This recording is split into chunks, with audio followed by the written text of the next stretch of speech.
अब करेंगे question number 4, root 625 upon 729। इसकी आपको वैल्यू निकालनी, तो आप क्या करेंगे, डिनोमिनेटर में भी रूट लगा देंगे, यानी 625 अपॉन 729। दोनों के आपको क्या निकालने, फैक्टर्स निकालने। तो सबसे पहले आप 625 के फैक्टर्स निकालेंगे, यानी 625।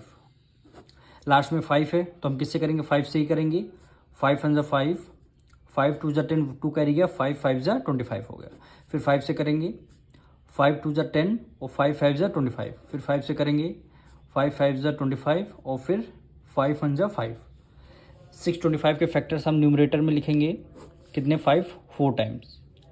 5 मल्टीप्लाई 5 मल्टीप्लाई 5 मल्टीप्लाई 5 हो जाएगा। अब डिनोमिनेटर में हमें क्या है, 729 के फैक्टर निकालेंगे, यानी 7 2 9।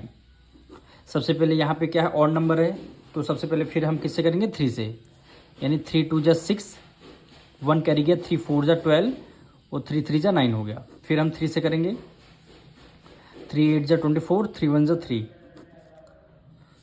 3 2 6, 2 कैरी गया, 3 7 21 हो गया। फिर 3 से करेंगे, 3 9 27, फिर 3 3 9 हो गया, और फिर हमारा 3 1 3, यानी 729 के फैक्टर्स निकल आए हैं। 1 2 3 4 5 6, 6 टाइम 3 है, यानी 3 मल्टीप्लाई 3 मल्टीप्लाई 3 मल्टीप्लाई 3 और मल्टीप्लाई 3 हो गया, यानी 6 टाइम्स। 1 2 3 4 5 और ये क्या हो गया, 6 टाइम्स। अब सब में का एक एक पेयर आप न्यूमरेटर में देखिए, 5 का पेयर बन गया तो आप एक 5 को आपने बाहर लिख लिया।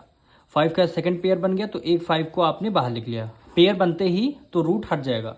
अब न्यूमरेटर में ऐसे ही है, 3 का पेयर बन गया तो आपने 3 को बाहर लिख लिया। फिर 3 का पेयर बन गया, फिर आपने 3 को बाहर लिख लिया। फिर 3 का पेयर बन गया तो आपने 3 को बाहर लिख लिया। 5 5 25, 3 3 9 और 9 3 27, यानी 25 अपॉन 27 क्या हो गई, इसका आंसर हो गया। हम मिलेंगे नेक्स्ट वीडियो में।